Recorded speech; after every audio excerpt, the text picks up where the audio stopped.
Congratulations, Jose. You're into the last 4 of the FA Cup. Did you get the reaction you wanted from your players today? No. I didn't like the game. I think we deserved to win because the game was more or less in control for the majority of the time. We scored 2 goals. They didn't score. I think we clearly deserved, but we didn't play the way I want the players to play. I didn't have a reaction from all of them.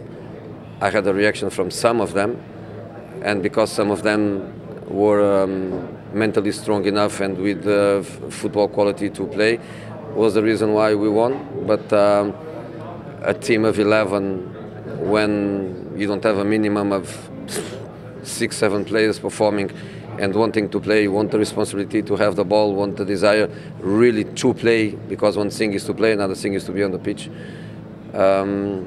It's difficult to have a good performance, so I'm not happy with the performance at all, but I'm happy with the result. We could see you urging the players on, driving them, want them to be more aggressive. Look, when I spent 2 days working on a faster building up and the ball arriving earlier in between the lines and in attacking areas, and that depends on qualities and decisions by the defenders in possession, but also depends on the movement from the attacking players. When I spent 2 days working on this and I arrive here, attacking players hiding behind defenders, not wanting the ball in between the lines, defenders playing just square passes and taking 10-12 passes for the ball to go from one line to another line, I have to feel frustrated, because I think as a coach the biggest frustration sometimes is not the result, because a bad result can happen. Sometimes the biggest frustration for me is when I work on the pitch and then I see contradictions in the match.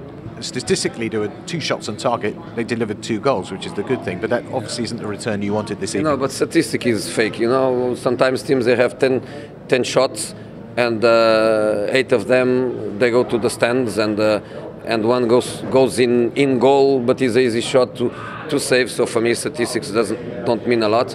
What means for me is that we prepare the team to play in a different way, to be much more aggressive, to attack the last line much more, to play in between the lines much more, and that connection between defenders in possession and attacking players wanting the ball and having the right movement to have the ball, that connection didn't work. Does that explain the tactical switch at half-time, Shaw's replacement being Ashley Young? Was a decision from one player, from another player, from in the same position. I wanted to defend better. I want my defensive line to be more solid in relation to a few, not many, but a few offensive movements they made from the sides, and I want more personality in the team, because many times I felt that Matic was an island of personality, of desire, of control, surrounded by not water, but surrounded by lack of personality, lack of class, lack of desire. I have to say that, for example, McTominay lost more passes today than in all the matches he played together, but he was a Manchester United player, and for me, a Manchester United player is a player that when he plays bad, he gives to the team, and that's a question of personality. That's a Manchester United player for me. The perfect Manchester United player is the one that has quality and personality and is consistent on that. But when you play bad, and as a football player you can play bad, when you play bad you must have that personality that a kid with 20 years old had, and some of the others they didn't have. Thank you, Jose. Thank you.